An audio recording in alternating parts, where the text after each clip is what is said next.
Good afternoon, class. This lesson is directed to both grade 9s and grade 10s and anybody else who's interested in learning some nomenclature. This is the very basic nomenclature for inorganic substances, for ionic compounds for the most part. It corresponds to pages 60 to 67 of the textbook I normally use for teaching chemistry at the school. So let's start with the simple stuff. Positive ions, called cations, they're ions formed from metal atoms, have the same name as the metal. So if you have a sodium ion, it's called sodium. Zinc with a +2 charge, zinc ion, and so on. If a metal can form different cations, as is possible with certain transition metals, then the one that has the lower charge has an OUS ending, and the one with the higher charge has an IC ending. So for example, ferrous or ferric. You can also use the more modern system where they just put a Roman numeral after the name of the atom to tell you the charge on it. So for example, iron 2 or iron 3 for the two possibilities that iron can occupy. For negative ions, which are also known as anions, the names of monatomic anions are formed by replacing the ending of the name of the element with "-ide". So you put an "-ide" suffix on there. So for example, for hydrogen with a negative charge, which might seem weird to some people, but it is possible for hydrogen to behave like an anion, especially if you put it with something that likes to take away, if you put hydrogen with something that likes to give away electrons, like a metal, you'll get a hydride. If you have a -2 charge on oxygen, it's called oxide. If you have a -3 charge on nitrogen, it's called nitride. A few simple polyatomic anions also have names ending in "ide, for example, hydroxide, cyanide, and peroxide. And if with polyatomic anions containing oxygen, they normally have the names ending in "-ate" or "-ite". "-ate" if it has more oxygens, "-ite" if it has fewer oxygens. So for example, nitrate and nitrite, you notice they're both -1, but nitrate has 3 oxygens, whereas nitrite has 2 oxygens. You can also get sulfate and sulfite. Sulfate, both of them have a -2 charge, but the sulfate has 4 oxygens, whereas the sulfite has 3. Prefixes are used when the oxyanions have more or less oxygens than the "-ate" and "-ite" variety. So they add a prefix to give that piece of information.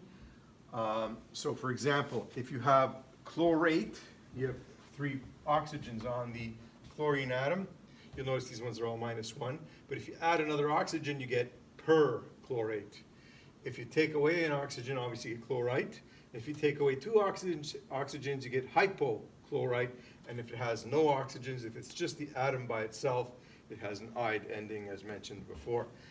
This naming system works nicely, and all of these are known to exist, all 12 of these. So the bromates and the iodates are known to exist. So you have perbromate, bromate, bromide, hypobromite, bromide, and periodate, iodate, iodide, hypoiodite, and iodide. Anions that are derived by adding H+ to an oxyanion are named by adding as a prefix the word hydrogen, simply enough, or dihydrogen as appropriate. So for example, you can have carbonate, and when you add a hydrogen to it, you get hydrogen carbonate. Notice how by adding an H+, you've brought the charge down from -2 to -1. So whenever you add a hydrogen atom, it reduces the negative charge of the anion by 1. With phosphate, you could have the addition of 1 hydrogen to get hydrogen phosphate. If you add 2 hydrogens to it, you'd get this thing. Where's my good marker? Here it is. If you add 2 hydrogens to the phosphate, you get dihydrogen phosphate, and you'll notice it drops the charge by 2.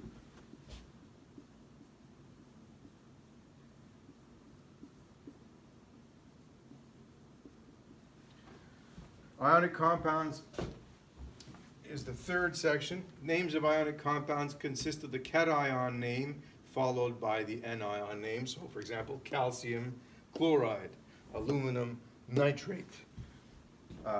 copper 2 perchlorate, or you could also say cupric perchlorate, because copper with a +2 charge. There's two varieties of copper, copper 1 and copper 2. Copper 1 is called cuprous as well, and copper 2 is called cupric as well. Let's go now to the third board.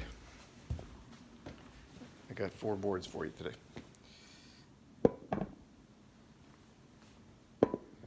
Nice and close.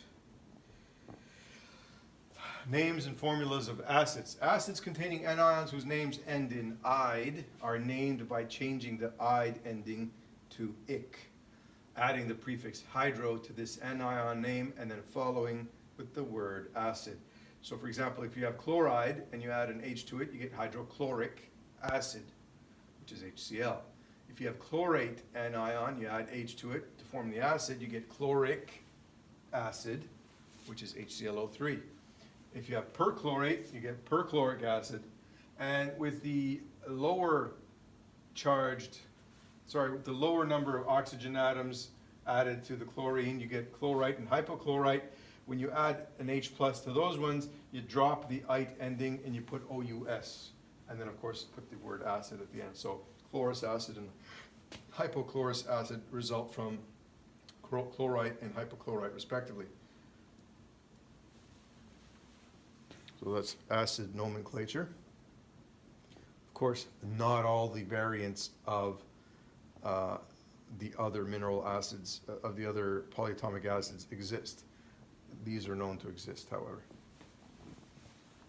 The next one is molecular compounds. With molecular compounds, the name of the element farther to the left in the periodic table is usually written first, so it's usually a metal. 2, if both elements are in the same group in the periodic table, the one having the higher atomic number is named first. 3, the name of the second element is giving the ending "ide", and Greek prefixes indicate the number of atoms of each element. So we use mono for 1, di for 2, tri for 3, tetra for 4, penta, hexa, hepta, oxa, nona, deca. So that's only for molecular compounds, not for ionic compounds. You don't use this system for ionic compounds. How do you know if something is an ionic compound? Ionic compounds are far apart on the periodic table. Say, for example, it's like sodium and chlorine. They're on opposite ends of the periodic table. One of them is a metal, the other one's a non-metal, so they form an ionic compound. This naming system is used for things that are close together on the periodic table, and they're usually clustered on the right side. And typically that's because if you're forming compounds with things on the left side of the periodic table, they're all metals, and when you combine metals, what you get is alloys, not molecular compounds. All right, so for example, if you mix iron and cobalt and nickel, you get a form of steel. That's an alloy. But if you mix two elements on the far right of the periodic table, say like chlorine and oxygen, you get dichlorine monoxide. So that the one good way of telling whether you have a molecular compound is they're close together on the periodic table, and they're usually on the far right. A good way of telling if you have an ionic compound is they're far apart. They're on opposite ends of the periodic table typically. And of course, it's something like a continuum, right? It's not like it's cut and dried. If the closer they are together, the more molecular character they have. And the more further apart they are, the more ionic character they have. Nitrogen with 2 fluorines would be called nitrogen trifluoride. If there's only one of the element and it's the first one named, you don't put mono. If you have 2 nitrogens and 4 oxygens, you would say di for 2 nitrogens, and tetroxide for the 4 oxygens. P4S10 would be called tetraphosphorus decasulfide. So what I would like my class to do, both my grade 9s and my grade 10s, is to take these papers, which I'm going to leave at the front of the class. I'm going to pre-cut some for you. This is basically 4 sheets from 1 sheet of paper. So you take an 8.5 by 11 sheet of paper, cut it in half, and then cut those halves in half again, and you get a nice flashcard side piece of paper, which you can then use to make copies of these. I've already appended the video that contains me showing these cards to the Google platform so that you can make the cards. And that's what I want you to do for tomorrow. And if you come in on Friday as well, you have a chance to finish up. So you can make the paper. I'll leave you extra paper for you to make it easier, but you could also make the paper by simply taking a regular sheet of paper, if you don't have scissors, folding it in half, and then folding it in half again. And then you, if you put a ruler on the creases, you can rip the papers. It's not as clean of a rip, but it's good enough. It'll do for your purposes. Okay, so we'll see you tomorrow or Monday. Thank you. Bye.